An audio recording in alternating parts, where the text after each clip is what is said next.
Hello everyone. पिछले lecture में हम लोग यूनिट 1 स्टार्ट किए थे। यूनिट 1 में हम लोग 3 फेज इंडक्शन मोटर के बारे में डिस्कस कर रहे थे, जहां पर हम लोग introduction to 3 phase induction motor के बारे में डिस्कस किए, जिसमें कुछ इंपॉर्टेंट पॉइंट्स पर हम लोग फोकस किए। साथ साथ हम लोग कुछ एडवांटेजेस एंड डिसएडवांटेजेस के बारे में भी हम लोग पढ़े। आज जो टॉपिक हम लोग डिस्कस करने वाले हैं वह है production of revolving magnetic field, या फिर इसको हम लोग कह सकते हैं production of rotating magnetic field. इसी को हम लोग शॉर्ट में आरएमएफ कहते हैं। आरएमएफ का फुल फॉर्म हुआ रोटेटिंग मैग्नेटिक फील्ड, या फिर कह सकते हैं रिवॉल्विंग मैग्नेटिक फील्ड। ये टॉपिक बहुत इम्पोर्टेंट है, क्योंकि ये टॉपिक के बाद ही हम लोग working of 3 phase induction motor को इजी वे में समझ सकते हैं। जैसे कि आपको पहले भी बताया गया था कि किसी भी मशीन में 2 इम्पोर्टेंट पार्ट्स होता है। एक को हम लोग कहते हैं स्टेटर और दूसरे को कहते हैं हम लोग रोटर। तो जो पहला पार्ट है जिसको हम लोग स्टेटर कहते हैं, तो stator is called the stationary part of the machine. Stator is called the stationary part of the machine. और एक होता है रोटर। क्या होता है? रोटर, जिसको हम लोग कहते हैं rotating part of the machine. बिल्कुल उसी तरह 3 फेज इंडक्शन मोटर में भी 2 इम्पोर्टेंट पार्ट्स होता है। एक को हम लोग कहते हैं स्टेटर और दूसरे को कहते हैं हम लोग रोटर। इस स्टेटर और रोटर वाइंडिंग पर स्लॉट्स कटा हुआ रहता है। कुछ इस तरह का जो है कि स्लॉट्स बना हुआ रहता है स्टेटर पर, ठीक है ना। कुछ इस तरह से स्लॉट्स बना हुआ रहता है। साथ साथ रोटर के ऊपर भी क्या रहता है, कुछ इस तरह से स्लॉट्स बनाया जाता है। और इसी स्लॉट्स में हम लोग क्या करते हैं, वाइंडिंग को प्लेस करते हैं। तो वाइंडिंग को प्लेस किया जाता है कुछ इस तरह से, जो है कि वाइंडिंग को अब हम लोग इसमें प्लेस कर सकते हैं। जैसे कि मान लीजिए कि ये मेरा स्टेटर का स्लॉट्स है, तो इस स्टेटर स्लॉट्स में हम लोग जो वाइंडिंग प्लेस करेंगे इसको हम लोग स्टेटर वाइंडिंग कहेंगे। और ये हमारा रोटर का स्लॉट्स है जो कि आउटर पेरिफेरी पर कट रहता है। तो आउटर पेरिफेरी पर हम लोग जो है कि वाइंडिंग प्लेस करेंगे, तो इस वाइंडिंग को हम लोग जो है कि रोटर वाइंडिंग कहेंगे। और स्टेटर पर इनर पेरिफेरी, अंदर की ओर रहता है, और रोटर पर जो होता है वो आउटर पेरिफेरी, मतलब बाहर की ओर इस तरह से स्लॉट्स कट किया जाता है। तो ये जो वाइंडिंग है जो स्टेटर के ऊपर रखा गया है, इस वाइंडिंग को हम लोग स्टेटर वाइंडिंग कहते हैं। और ये जो वाइंडिंग जो कि हम लोग रोटर के ऊपर रखे हैं, इस वाइंडिंग को हम लोग रोटर वाइंडिंग कहते हैं। और जैसे कि आपको पता है कि हम लोग पढ़ रहे 3 फेज इंडक्शन मोटर, और मोटर का मतलब ये है कि एक ऐसा मशीन जिसके ऊपर यदि हम कुछ इलेक्ट्रिकल इनपुट दें तो हम लोगों को मैकेनिकल आउटपुट मिलेगा। Because motor it is a machine which converts electrical energy into mechanical energy. तो इसका मतलब ये हुआ कि हम लोग क्या करते हैं, इस स्टेटर वाइंडिंग के ऊपर 3 फेज सप्लाई जोड़ते हैं। क्या जोड़ते हैं? 3 फेज सप्लाई जोड़ते हैं। और इस 3 फेज सप्लाई से हम लोग 3 फेज करंट प्रोवाइड करते हैं, ठीक है ना। 3 फेज करंट प्रोवाइड करते हैं 3 फेज बैलेंस सप्लाई के साथ। एक तरह से हम कह सकते हैं कि 3 फेज स्टेटर वाइंडिंग को कनेक्ट किया जाता है। ये जो हमारा स्टेटर वाइंडिंग है, ये जो स्टेटर वाइंडिंग है, this winding may be connected either in star और डेल्टा। तो ये जो स्टेटर वाइंडिंग, जो वाइंडिंग हम लोग स्टेटर के ऊपर प्लेस करते हैं, ये वाइंडिंग आइदर स्टार में भी कनेक्ट हो सकता है या फिर डेल्टा में भी कनेक्ट हो सकता है, डिपेंडिंग अपॉन द रिक्वायरमेंट, ठीक है ना।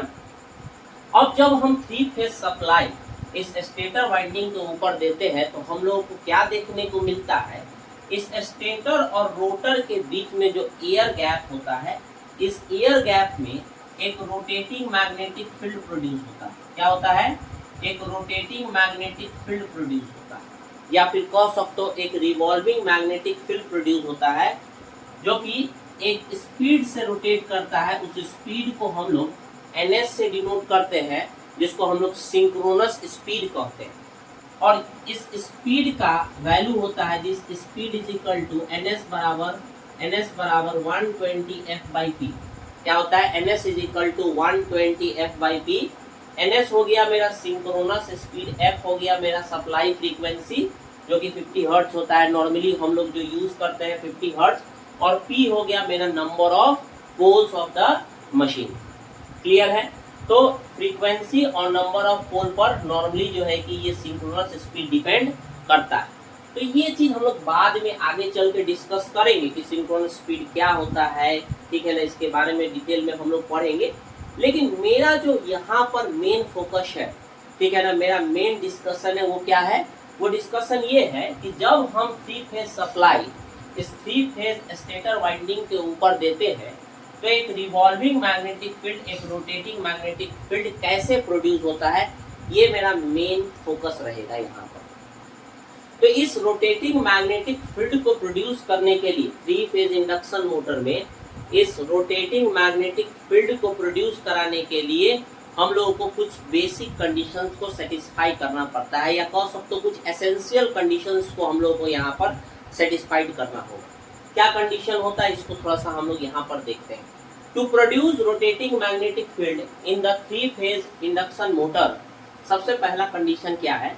The 3 windings are displaced from each other by 120 degree in space. अब इसको कैसे समझे सर? जैसे कि आप देख सकते हो, इधर एक फिगर हम ड्रॉ किए हैं जहां पर देखोगे कि यहाँ पर एक स्टेटर है और इस स्टेटर के ऊपर हम क्या किए हैं? वाइंडिंग प्लेस किए हैं, 3 फेज वाइंडिंग का अरेंजमेंट किए हैं। ये हो गया, मान लीजिए मेरा पहला कंडक्टर A, ये दूसरा कंडक्टर हो गया मेरा B, और ये तीसरा कंडक्टर हो गया C। ये तीनों कंडक्टर के बीच का जो फेज एंगल डिस्प्लेसमेंट है मेरा, ठीक है ना, इन स्पेस, वो कितना है मेरा? 120 डिग्री, 120 डिग्री, 120 डिग्री। और जैसे कि आप देख सकते हो ये कंडक्टर A है, ये कंडक्टर A डैश है, तो ये दोनों मिला के एक कॉइल बनेगा A डैश। क्या बनेगा? Coil A dash. ये हो गया B, तो ये हो गया मेरा B डैश, ये हो गया कॉइल B डैश, और ये हो गया मेरा C कंडक्टर, ये कंडक्टर हो गया C डैश, तो ये दोनों मिला के क्या बनेगा हमारा? C dash.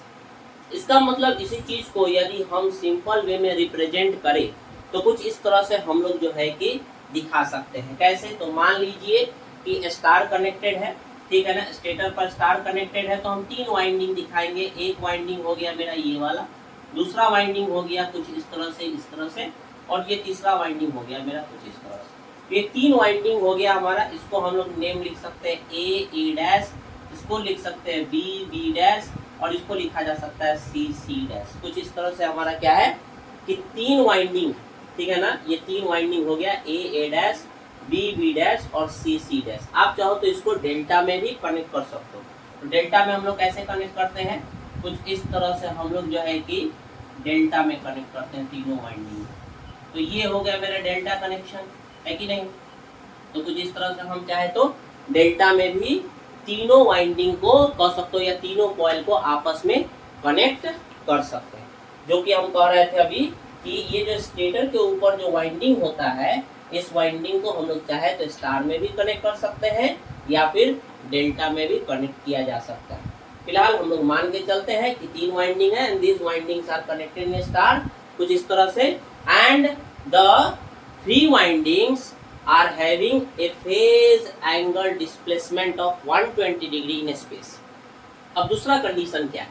दूसरा कंडीशन ये है, the 3 currents which are entering in the 3 windings phase displacement should be equal to 120 degree with respect to time। इसका मतलब ये हुआ कि जो स्टेटर वाइंडिंग के ऊपर जो हम 3 फेज सप्लाई दे रहे हैं, तो 3 फेज सप्लाई से जो 3 करंट एंटर करेगा तीनों वाइंडिंग, 3 करंट जो एंटर करेगा तीनों वाइंडिंग में, तीनों करंट के बीच का फेज एंगल डिस्प्लेसमेंट भी 120 डिग्री होना चाहिए विद रिस्पेक्ट टू टाइम। इसको कैसे समझे सर? तो यहाँ पर यदि हम फेजर डायग्राम पे फोकस करें तो आप देख सकते हो हम यहाँ 3 करंट कंसीडर कर लिए हैं। मान लेते हैं ये मेरा पहला करंट I1 है, ये करंट I2 है और ये करंट मेरा I3 है, ठीक है ना। और तीनों करंट के बीच का यदि आप देखोगे कि फेज एंगल डिस्प्लेसमेंट, यदि हम देखें फेज डिस्प्लेसमेंट कितना है 120 डिग्री 120 डिग्री 120 डिग्री। तो इसको हम ऐसे रिप्रेजेंट कर सकते हैं I1 is equal to I M sine omega T. यदि इसको हम लोग रेफरेंस लेकर चले I1 is equal to I M sine omega T, तो I2 को लिखा जा सकता है I2 is equal to I M sine omega T minus 120 degree, क्योंकि एंगल यहाँ यदि ये रेफरेंस है और इसको हम यहाँ से निकाल एंगल लेते हैं तो ये क्या है मेरा 120 डिग्री किस डायरेक्शन में है, ये क्लॉकवाइज डायरेक्शन में है, इसलिए हम यहाँ पर क्या लिए नेगेटिव लिए। और ये हो गया करंट I3, तो I3 को कैसे लिख सकते हैं I3 is equal to I M sine omega T plus 120 degree, plus 120 degree भी लिख सकते हो या माइनस 240 डिग्री भी लिखा जा सकता है। यदि हम इस तरह से ले क्लॉकवाइज डायरेक्शन में ले तो कितना हो जाएगा 120 प्लस 120 240 हो जाएगा, तो माइनस 240 भी लिख सकते हैं या फिर यहाँ से हम लोग प्लस 120 डिग्री भी लिख सकते हैं। इसका मतलब ये हुआ कि दो कंडीशन को यदि हम फुलफिल करें तो डेफिनेटली क्या होगा, हमारा एक uniform rotating magnetic field produce होगा। देखिए ये दोनों कंडीशन को फुलफिल करना इसलिए जरूरी है क्योंकि हम लोगों को एक यूनिफॉर्म रोटेटिंग मैग्नेटिक फील्ड, एक यूनिफॉर्म रिवॉल्विंग मैग्नेटिक फील्ड चाहिए। समझ में आ रहा बात को? यदि इस दोनों कंडीशन को यदि हम सेटिस्फाइड नहीं करते हैं, ठीक है, वैसे केस में हम लोगों को एक रिवॉल्विंग मैग्नेटिक फील्ड तो मिलेगा लेकिन यूनिफॉर्म नहीं होगा। समझ में आ रहा बात को? यहाँ पर वैसे केस में क्या होगा, वैसे केस में क्या होगा, जो मशीन है उस मशीन के ऊपर क्या होगा, हमारा जो फ्लक्स का जो मैग्नीट्यूड होगा, जो रोटेटिंग मैग्नेटिक फील्ड का जो रिजल्टेंट फ्लक्स जो हम लोगों को मिलेगा वो कांस्टेंट मैग्नीट्यूड का नहीं होगा, ठीक है ना। आप लोगों को यहाँ पर देखने को मिलेगा लास्ट में कि जो रिजल्टेंट मैग्नेटिक फील्ड होगा वो क्या होगा, मेरा कांस्टेंट मैग्नीट्यूड का होगा, ठीक है ना। और एक कांस्टेंट मैग्नीट्यूड से क्या करता है, इस एयर गैप में जो स्टेटर और रोटर के बीच में जो एयर गैप है उस एयर गैप में रिवॉल्व करता है या कह सकते हो रोटेट करने का काम करता है, ठीक है ना। तो हम लोगों को यहाँ पर एक यूनिफॉर्म रोटेटिंग मैग्नेटिक फील्ड चाहिए, तो उसके लिए ये दो कंडीशन को सेटिस्फाइड करना बहुत जरूरी है। अब हम लोग देखते हैं कि देखिए चीज को समझिएगा, यहाँ पर थोड़ा सा ध्यान दीजिएगा। जब हम 3 फेज सप्लाई इस 3 फेज वाइंडिंग के साथ जब हम कनेक्ट कर देंगे तो क्या देखने को मिलेगा, हम लोग को देखने को ये मिलेगा कि जब इस तीनों वाइंडिंग से करंट पास करेगा तो क्या होगा, इस जब करंट पास करेगा तो यहाँ पर हम लोगों को ये तीनों वाइंडिंग में क्या देखने को मिलेगा, ऑल्टरनेटिंग फ्लक्स प्रोड्यूस होगा। जब हर एक कॉइल से जब हम करंट पास कराएंगे तो क्या देखने को मिलेगा, एमएमएफ प्रोड्यूस होगा या कह सकते हो ऑल्टरनेटिंग फ्लक्स प्रोड्यूस होगा। क्या होगा मेरा, अल्टरनेटिंग फ्लक्स प्रोड्यूस होगा। और इस अल्टरनेटिंग फ्लक्स का डायरेक्शन, यदि हम डायरेक्शन फाइंड आउट करना चाहे तो हम जानते हैं, यदि हम करंट के डायरेक्शन को यदि हम ऑलरेडी यदि हम जानते हैं तो फ्लक्स के डायरेक्शन को हम इजी फाइंड आउट कर सकते हैं। तो उसके लिए क्या करते हैं हम लोग, उसके लिए हम लोग जो है कि थंब रूल का यूज करते हैं। थंब रूल के बारे में आपको बताया गया था, क्या बताया गया था, यदि थंब फिंगर यदि करंट के डायरेक्शन को इंडिकेट करता है तो ये जो हमारा चारों फिंगर है जिसको हम लोग कर्ल कर रहे हैं, घुमा रहे हैं, तो ये जो हमारा फिंगर है, चारों फिंगर जिसको हम घुमा रहे हैं, तो ये फ्लक्स के डायरेक्शन को शो करेगा। और मान लीजिए यदि ये थंब फिंगर फ्लक्स के डायरेक्शन को शो कर रहा है तो ये जो हमारा चारों फिंगर जिसको हम घुमा रहे हैं ये करंट के डायरेक्शन को इंडिकेट करने का काम करता है। तो ये मेरा थंब रूल है। तो इस थंब रूल के मदद से हम लोग चाहे तो इस कॉइल में जो फ्लक्स के डायरेक्शन को भी हम लोग जो है कि यहाँ पर फाइंड आउट कर सकते हैं। तो उसके लिए हम लोग कैसे निकाल सकते हैं, देखिए यहाँ पर चीज को समझिएगा, थोड़ा प्रयास कीजिएगा। यहाँ पर जैसे कि आप देख सकते हो, यहाँ पर हम मान लिए हैं क्रॉस, क्रॉस का मतलब इन और डॉट का मतलब क्या हुआ, करंट आउट। तो मान लीजिए जब करंट I1, ठीक है ना, इस कंडक्टर या कह सकते हो कॉइल ए से जब पास करेगा तो डेफिनेटली क्या होगा, एक ऑल्टरनेटिंग फ्लक्स होगा। और इसके इस ऑल्टरनेटिंग फ्लक्स क्या या कह सकते हो इस कॉइल ए डैश का यदि हम मैग्नेटिक एक्सिस को फाइंड आउट करें तो हम ऐसे लिख सकते, ऐसे हम लोग जान सकते हैं कि मान लीजिए ये मेरा करंट इन है और ये यहाँ से डॉट से आउट है।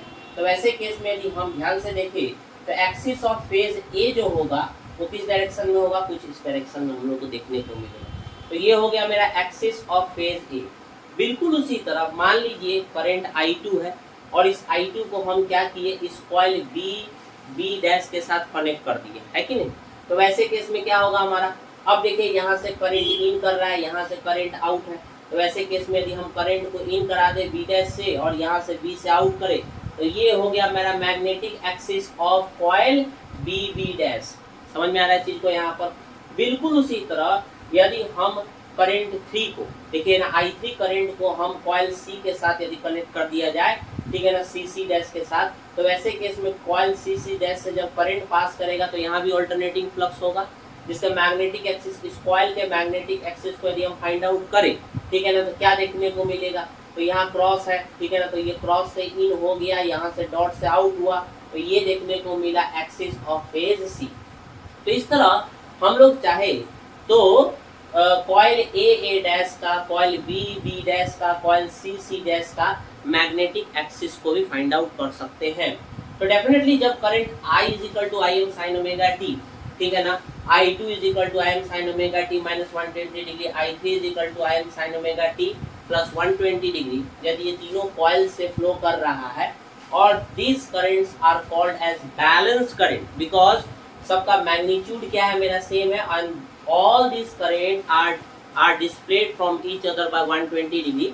वैसे केस में तीनों कॉइल में जो मेरा अल्टरनेटिंग फ्लक्स होगा वो फ्लक्स भी क्या होगा मेरा, एक दूसरे से क्या होगा मेरा 120 डिग्री से डिस्प्लेस होगा। साफ साफ यहाँ पर भी आप देख सकते हो तीनों मैग्नेटिक एक्सिस के बीच का भी एंगल कितना बन रहा है मेरा, 120 120 120। मतलब हम कह सकते हैं कि electrical displacement between the successive phases is also how much, 120 degree 120 degree 120 degree. इसका मतलब ये हुआ कि जो मेरा फ्लक्स यहाँ पर प्रोड्यूस होगा, ध्यान दीजिएगा, थोड़ा सा समझने का प्रयास कीजिएगा, ठीक है ना, जो फ्लक्स मेरा प्रोड्यूस होगा वो फ्लक्स भी क्या होगा मेरा 120 डिग्री से डिस्प्लेस करेगा। तो इसको हम लोग कैसे रिप्रेजेंट करेंगे, थोड़ा सा यहाँ पर समझने का प्रयास करते हैं।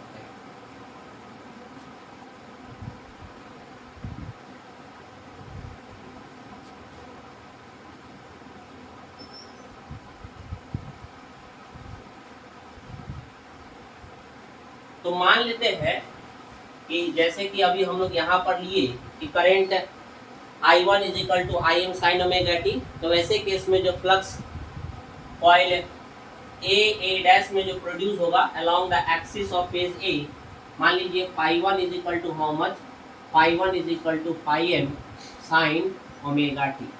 बिल्कुल इसी तरह कॉइल बी डैश में जब हम current I2 is equal to I M sine omega T minus 120 degree flow कराएंगे, तो वैसे केस में जो फ्लक्स प्रोड्यूस होगा phi2 will be phi m sine omega T minus 120 degree.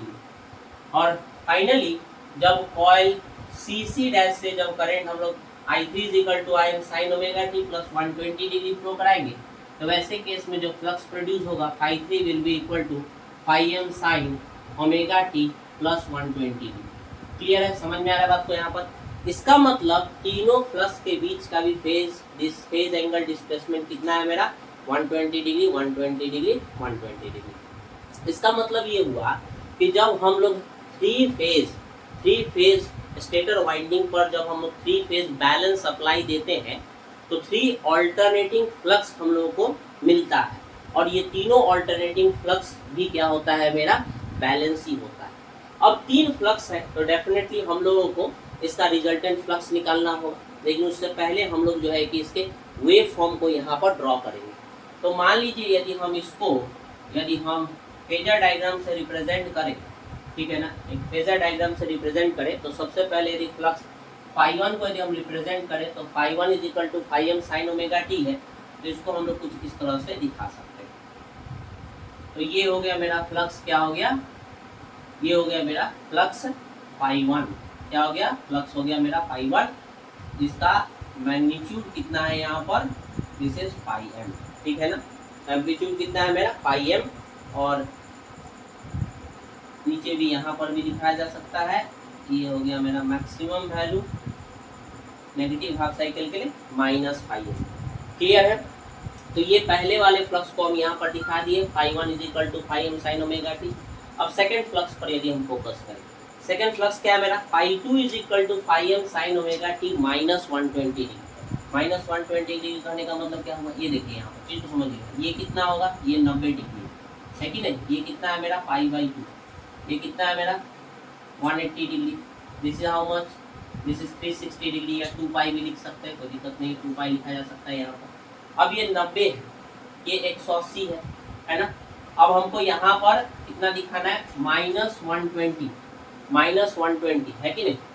तो यदि हम यहाँ पर ये दोनों के बीच में कितना 30 का यदि हम डिवीजन कर ले, मान लीजिए ये जमा 30 हो गया, ये 30 60 हो गया, ये 30 60, ये 30 90, फिर ये हो जाएगा मेरा 30, और फिर ये हो जाएगा मेरा 30, ये हो जाएगा 30, इसमें जोड़ देंगे 90 + 30 कितना होगा 120, 120 + 30 कितना हो जाएगा 150, और फिर ये 180, ठीक है ना। तो अब हम लोग क्या करेंगे, यहाँ से अब हम लोगों को φ2 को दिखाना होगा कुछ इस तरह से, देखिए चीज को समझिएगा, φ2 को हम लोग जो है कि कुछ इस तरह से दिखा सकते हैं, कुछ इस तरह से हम लोग जो है कि φ2 को दिखा सकते हैं, ठीक है ना। सब का जो है मैग्नीट्यूड सेम ही है, ये हो गया मेरा φ2 प्लस उसको हम लोग थोड़ा सा पीछे की ओर लाएंगे,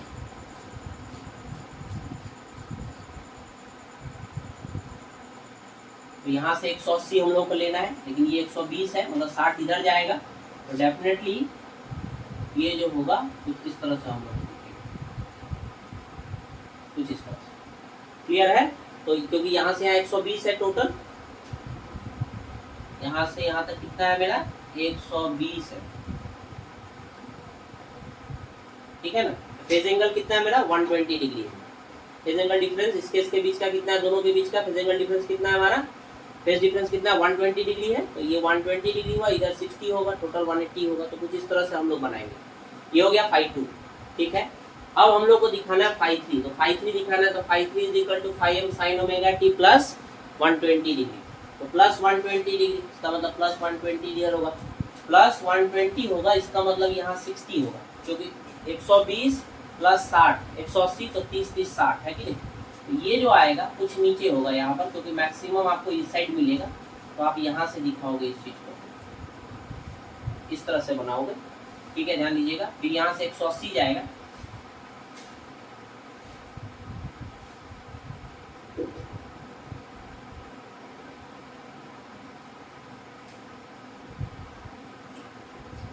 देखिए क्लियर है, समझ में आ रहा बात को यहाँ पर।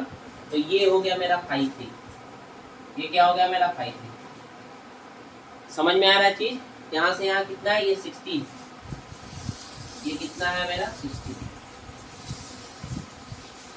क्लियर, ये 60 है, क्योंकि 120 इधर एडवांस कर रहा है ये, है कि नहीं, 120 डिग्री प्लस 120 डिग्री है ना, है कि नहीं। तो ये 60 दिखा है यहाँ से 60 डिग्री, क्लियर, और ये कितना हो गया मेरा 120, ठीक है। तो ये हो गया φ1, ये φ2, और ये क्या हो गया मेरा φ3, क्लियर है। तो ये 3 फ्लक्स हम लोग को यहाँ पर कॉइल में, एक तरह से तीनों कॉइल में जो है कि प्रोड्यूस हो रहा है, जब हम 3 फेज बैलेंस सप्लाई जब तीनों कॉइल में प्रोवाइड कर रहे हैं, स्टेटर वाइंडिंग में जब हम प्रोवाइड कर रहे हैं, तो हम लोगों को कुछ इस तरह से क्या देखने को मिला, 3 फ्लक्सेस देखने को मिला। इसी चीज को यदि हम सिंपल वे में वेक्टर डायग्राम में इसी चीज को यदि हम रिप्रेजेंट करें, तो कुछ ऐसे भी बनाया जा सकता है। कैसे सर, सिंपल वे में, इतना कॉम्प्लिकेट ना बना के इस तरह से बनाया जा सकता है।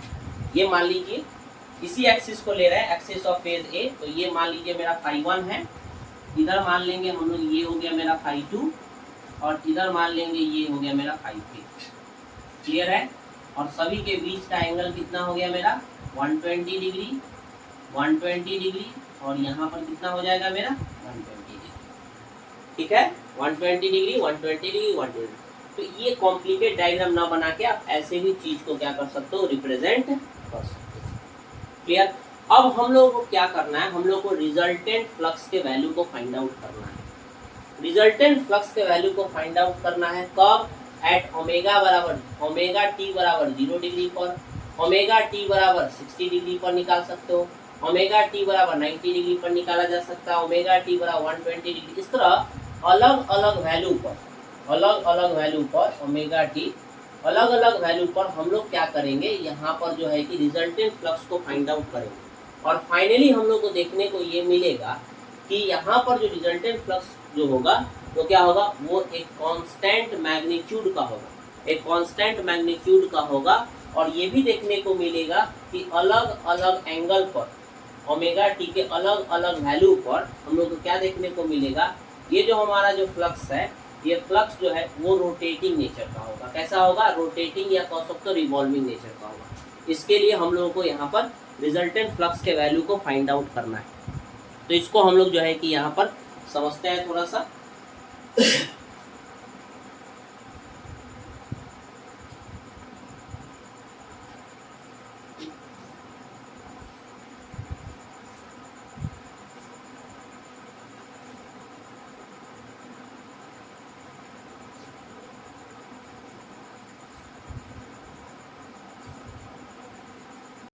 तो सबसे पहले हम लोग जो है कि केस नंबर 1 पर फोकस करने जा रहे हैं। केस 1 में हम लोग ओमेगा टी बराबर 0 डिग्री कंसीडर करके चल रहे हैं। 0 डिग्री कहने का मतलब ये हुआ कि हम लोग जो है कि इनिशियल पे हम लोग यहाँ पर ले रहे हैं जब ओमेगा टी का वैल्यू कितना है मेरा 0 डिग्री। तो वैसे केस में फाई 1 का वैल्यू कितना होगा, फाई 2 का वैल्यू कितना होगा और फाई 3 का वैल्यू कितना होगा, इस चीज़ को हम लोग को यहाँ से फाइंड आउट करना है। तो सबसे पहले यदि फाई 1 का वैल्यू को निकाले तो फाई 1 इक्वल टू कितना हो जाएगा, phi 1 equal to phi M sine omega T. और ओमेगा टी के जगह पर यदि हम 0 डिग्री पुट कर दें तो साइन 0 इक्वल टू 0 हो जाएगा। तो फाई 1 का वैल्यू कितना हो गया, 0। मतलब फ्लक्स फाई 1 के द्वारा कोई भी जो है कि कंट्रीब्यूशन नहीं हो रहा है। फाई 1 का वैल्यू, उसका मैग्नीट्यूड कितना है, 0। फाई 2 के वैल्यू को यदि हम फाइंड आउट करें तो phi 2 is equal to phi M sine omega T. Omega T के जगह पर यदि हम 0 पुट कर दें तो साइन माइनस 120 डिग्री हो जाएगा। तो इसका मतलब हम लिख सकते हैं कि phi 2 is equal to phi M sine minus 120 degree. और साइन माइनस 120 डिग्री का वैल्यू कितना हो जाएगा, √3/2 माइनस √3/2 इंटू फाई एम। समझ में आ रहा चीज।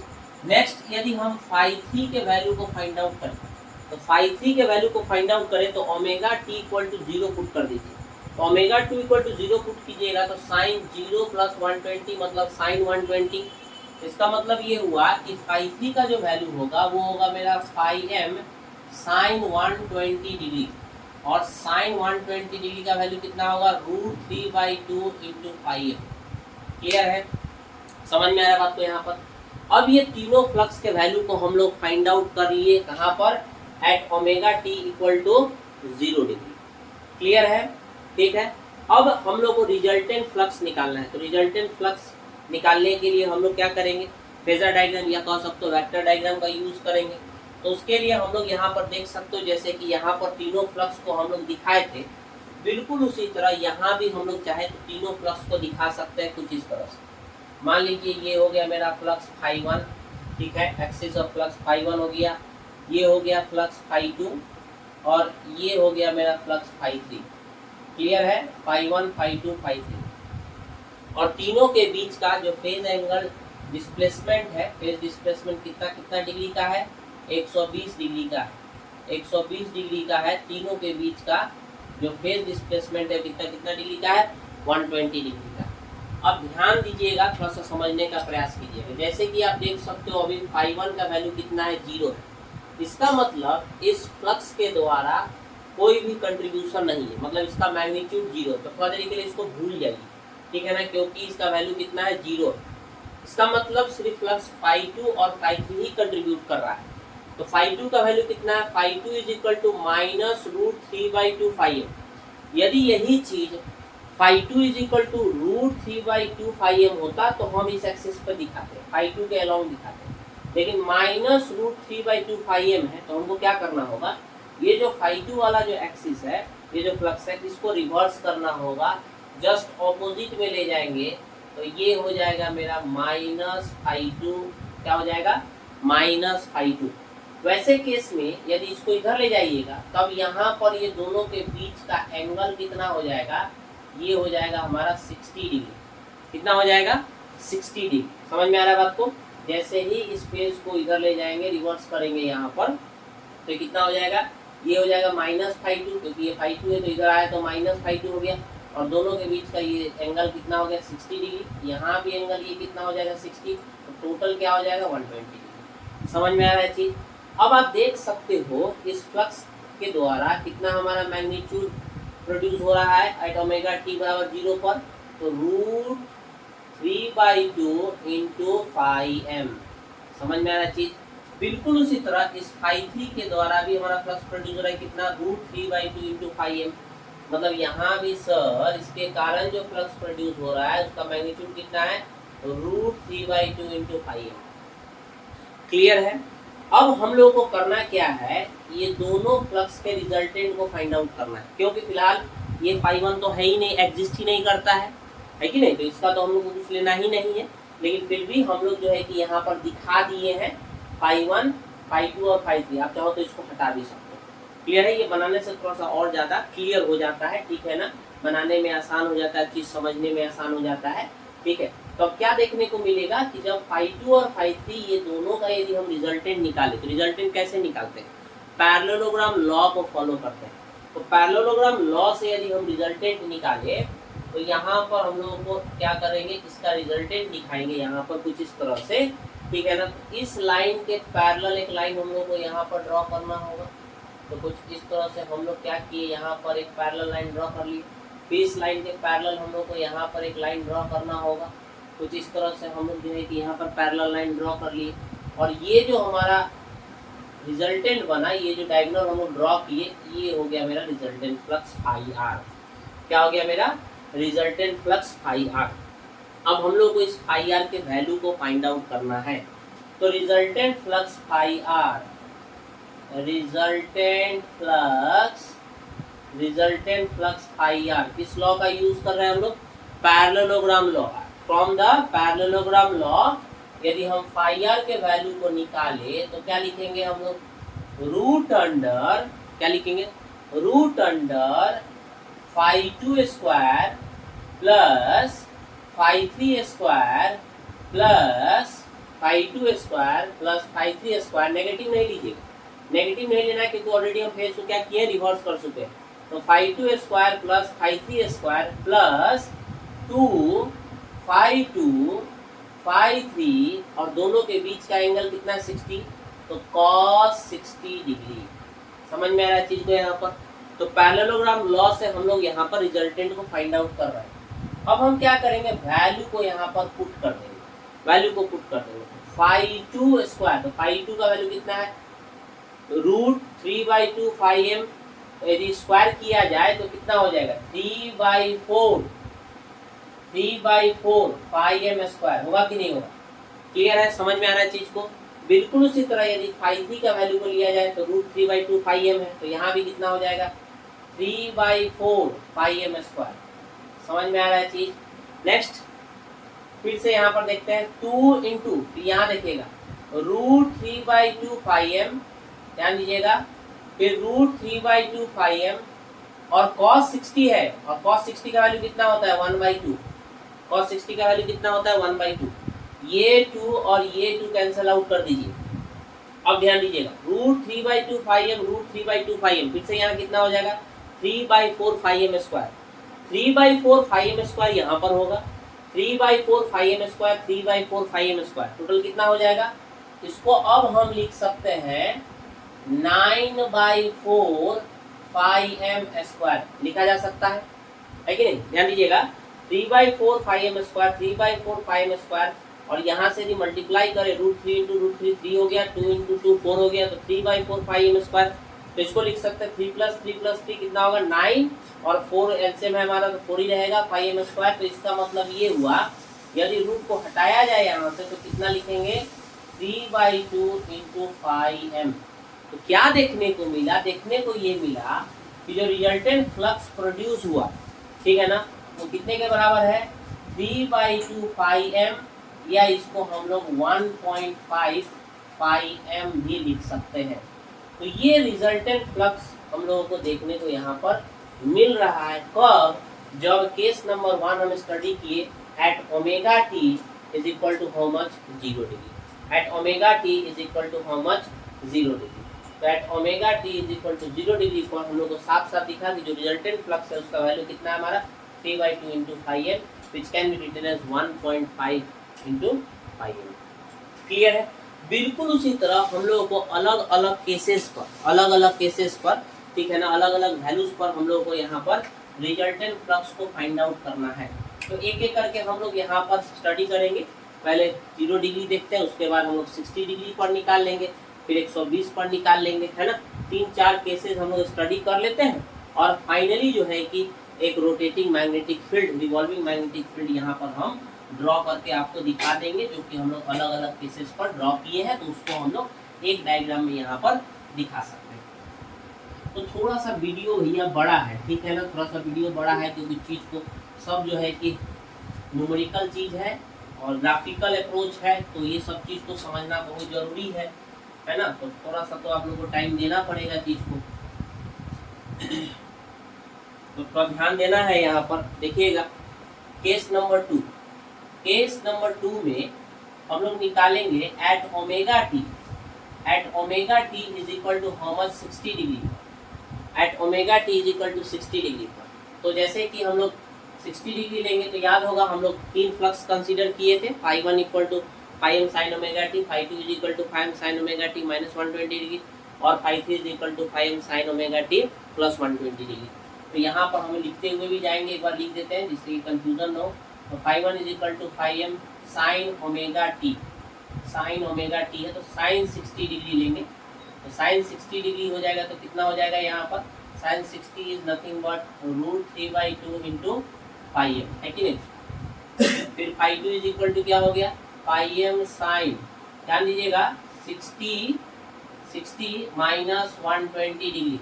अब ये कहाँ से आया, फिर बार बार हम बता रहे हैं आपको कि हम 3 फ्लक्सेस ऑलरेडी कंसीडर कर चुके हैं। φ1 is equal to φm sin omega t, φ2 is equal to φm sin omega T minus 120 degree और φ3 is equal to φm sin omega T plus 120 degree. Clear है।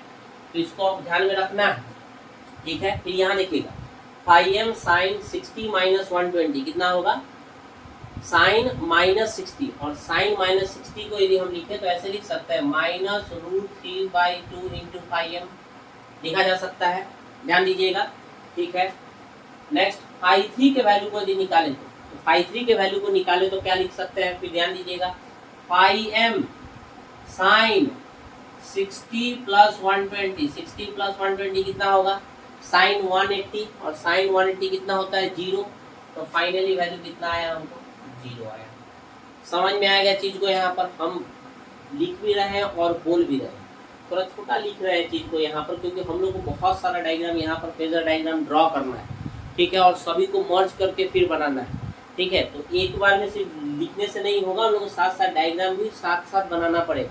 तो इस चीज़ को स्पेस चाहिए, समझना भी हम लोगों को। तो यहाँ पर ध्यान दीजिएगा, बोल भी रहे हैं, ठीक है, लिख भी रहे हैं, तो वहाँ से भी थोड़ा फोकस करना है।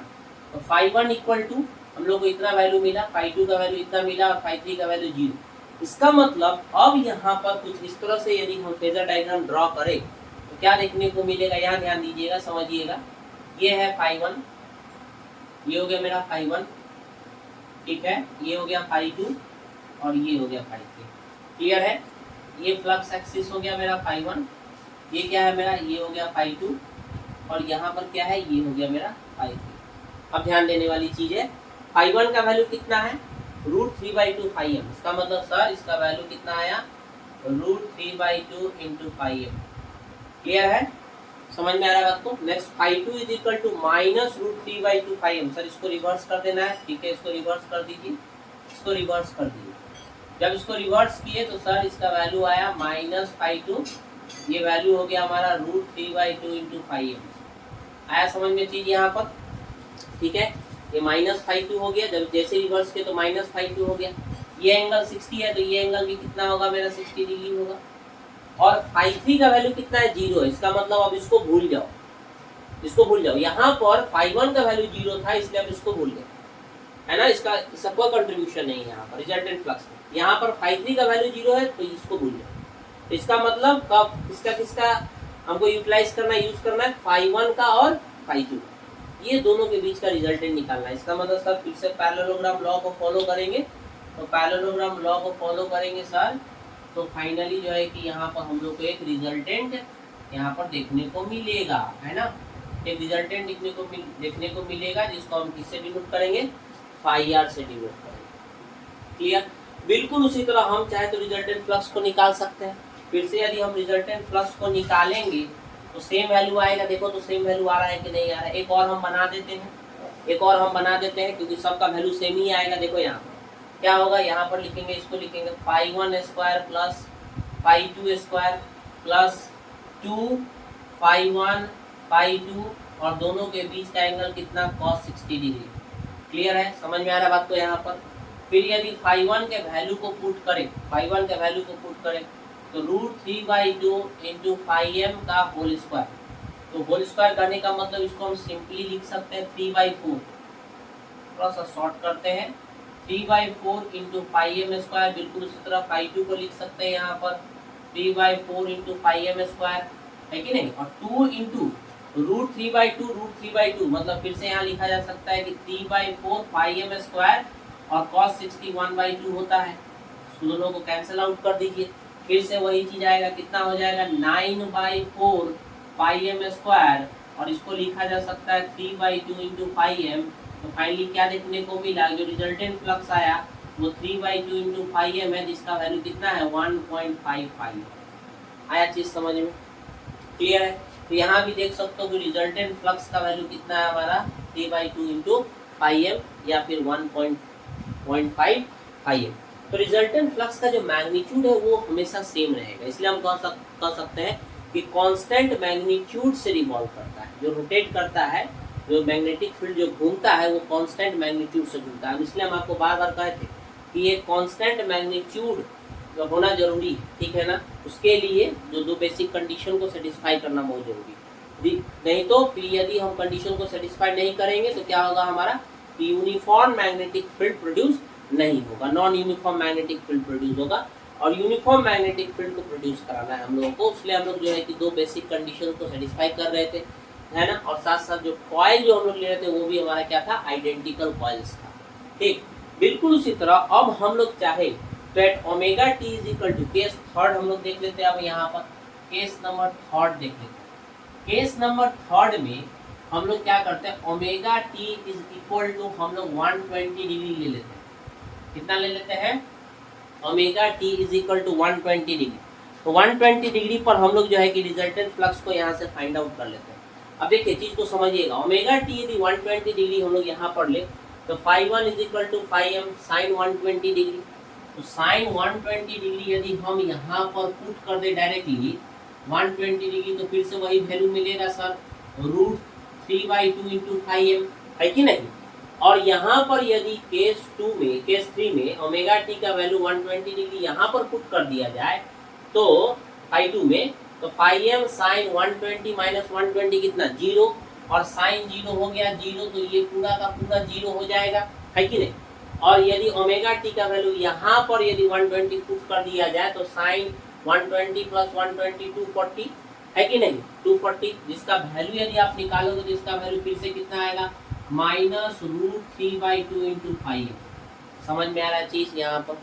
कुछ इस तरह से अलग अलग एंगल पर आप चाहो तो वैल्यू को फाइंड आउट कर सकते हो। जरूरी नहीं है कि आप 0, 60 और 120 पर ही निकालें। आप चाहो तो 30 डिग्री पर, ठीक है ना, हमारा 90 डिग्री पर, इस पर भी फाइंड आउट कर सकते हो, ठीक है ना। हम यहाँ पर जो सुटेबल वैल्यू पर निकाल रहे हैं जिससे कि इजी वे में चीज को समझाया जा सके। आप किसी भी वैल्यू पर जब निकालोगे, ठीक है ना, तो आपको जो मैग्नीट्यूड मिलेगा, जो रिजल्टेंट फ्लक्स जो आएगा हमारा, ठीक है ना, उसका वैल्यू 3/2 फाई एम ही होगा। जरूरी नहीं है कि हर एक टाइम में हमारा एक फ्लक्स का जो मैग्नीट्यूड होगा वो 0 हो जाएगा, जरूर नहीं है। तो तीनों फ्लक्स का कंट्रीब्यूशन भी हो सकता है, ठीक है ना, हमारा 2 का भी हो सकता है, 3 का भी हो सकता है। तो ओवरऑल तो ऐसे केस में क्या करना होगा, हमको ओवरऑल रिजल्टेंट निकालना होगा। क्लियर है। तो 2 का रिजल्टेंट निकालेंगे, फिर बाकी 2 का फिर अलग से रिजल्टेंट निकालेंगे, ठीक। तो फाइनल रिजल्टेंट हम निकालेंगे तो फिर भी वैल्यू कितना आएगा 3/2 फाई एम आएगा। तो कंफ्यूजन नहीं होना है कि सर हम 0 पर ही निकाल रहे हैं, 60 पर निकाल रहे हैं, 120 पर निकाल रहे हैं, इसलिए निकाल रहे हैं कि चीज को आसानी से समझाया जा सके। क्लियर है। अब यहाँ पर ध्यान दीजिएगा, अब इसी चीज को फिर से ड्रॉ करें। यदि हम ड्रॉ करें तो क्या होगा, ये हो गया मेरा φ1, क्लियर, ये हो गया मेरा φ1, इधर हो जाएगा मेरा φ2, ध्यान दीजिएगा, ये हो गया मेरा φ2, इधर हो गया, ये हो गया मेरा φ3, ठीक है, ये हो गया मेरा φ3। अब फोकस करना है यहाँ पर, देखिएगा φ1 कितना है, 3/2 φm, 3/2 φm सर, इसको थोड़ा सा छोटा कर लेते हैं, ठीक है, ये हो गया मेरा φ1, this is √3/2 into φm sir, very good, clear है। इसको ऊपर लिख लेते हैं, तो रिजल्टेंट नीचे की ओर आएगा तो इसको थोड़ा ऊपर लिखा जा सकता है, तो φ1 is equal to √3/2 into φm, clear. ठीक, अब हम लोग φ2 का वैल्यू देखो 0 है, φ2 0 है सर, इसके द्वारा कोई भी प्लस कंट्रीब्यूशन नहीं हो रहा है ना।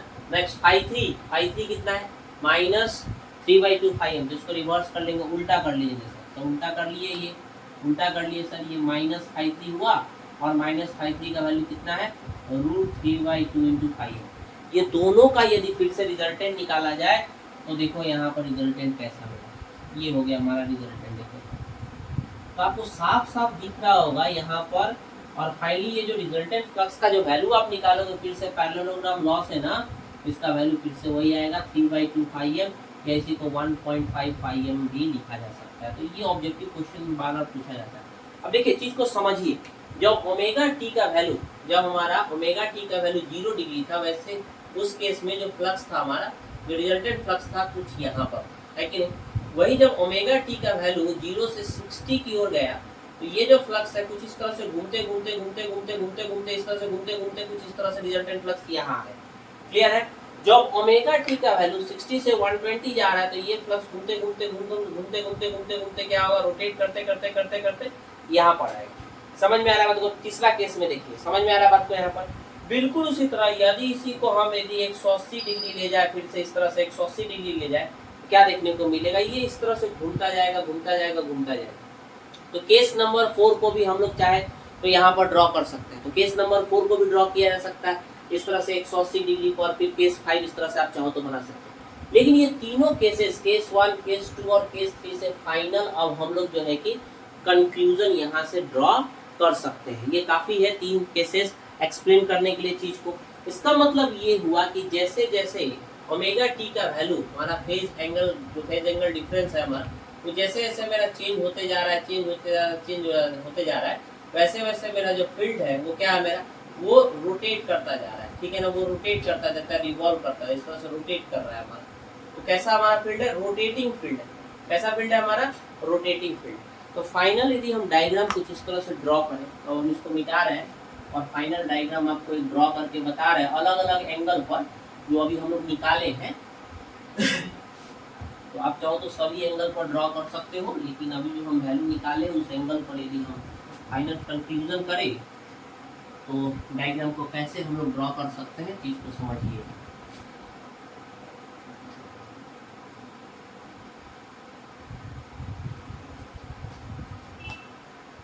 देखिए चीज को समझिए, यहाँ पर ये हो गया मेरा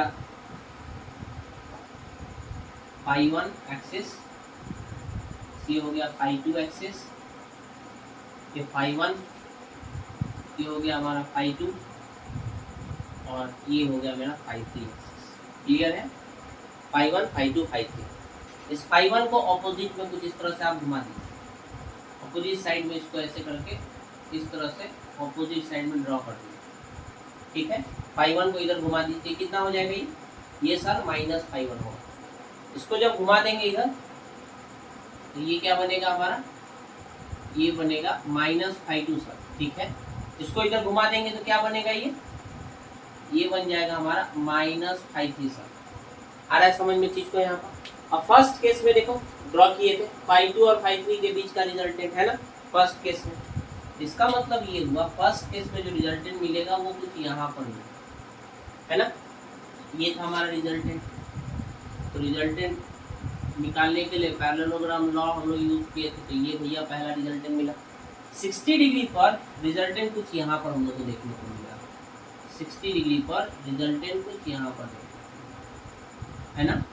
120 डिग्री पर यही रिजल्टेंट यहाँ पर शिफ्ट कर रहा है, रिजल्टेंट प्लस कुछ यहाँ पर। बिल्कुल उसी तरह यदि फिर से 180 डिग्री पर ले जाया जाए इसी चीज को तो कुछ इस तरह से, और इसी तरह यदि हम ओमेगा टी का वैल्यू को चेंज करें, ठीक है ना, और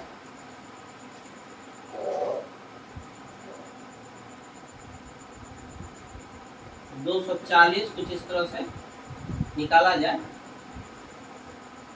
ठीक है ना, अलग अलग वैल्यू पर, तो फाइनली जो है कि कुछ इस तरह से आप जो है कि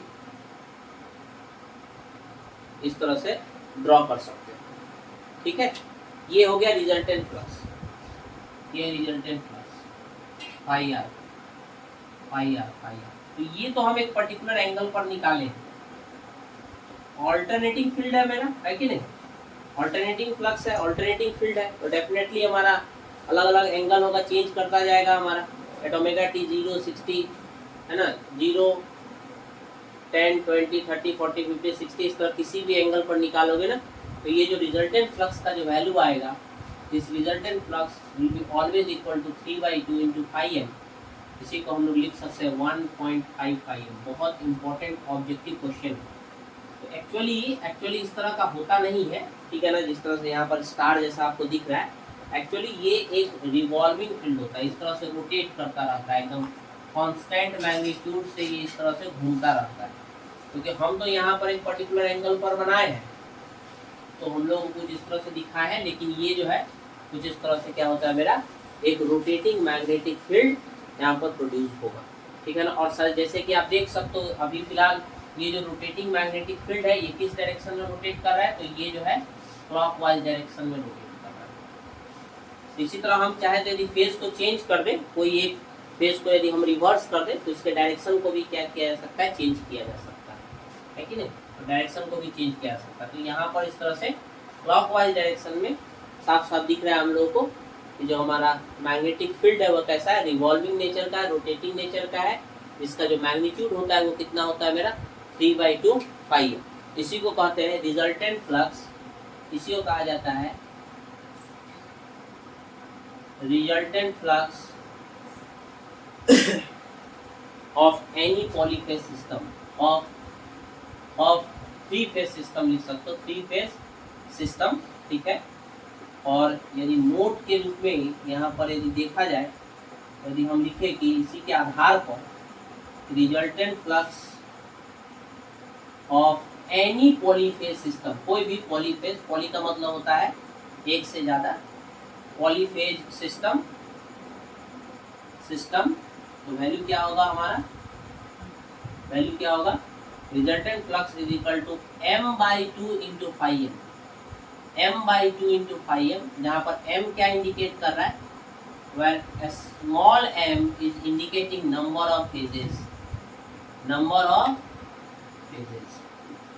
क्लियर है, समझ में आ रहा है बात को यहाँ पर, तो ये m क्या इंडिकेट कर रहा है, नंबर ऑफ फेजेस। अब जैसे कि ये 3 फेज मशीन है तो 3/2 इंटू फाई एम देखो आया कि नहीं आया रिजल्ट, क्लियर है, समझ में आ रहा है बात को यहाँ पर। तो ऑब्जेक्टिव क्वेश्चंस के लिए बहुत इंपॉर्टेंट है, याद रखिएगा, ठीक है ना, जो रिजल्टेंट फ्लक्स होता है, ठीक है, वो उसका वैल्यू कितना होता है 3/2 इंटू फाई एम, क्या कह सकते हो 1.5। क्लियर है। अब इसको जो है कि हम लोग एनिमेशन के माध्यम से भी देख लेते हैं, जहाँ पर और ज़्यादा क्लियर हो जाए।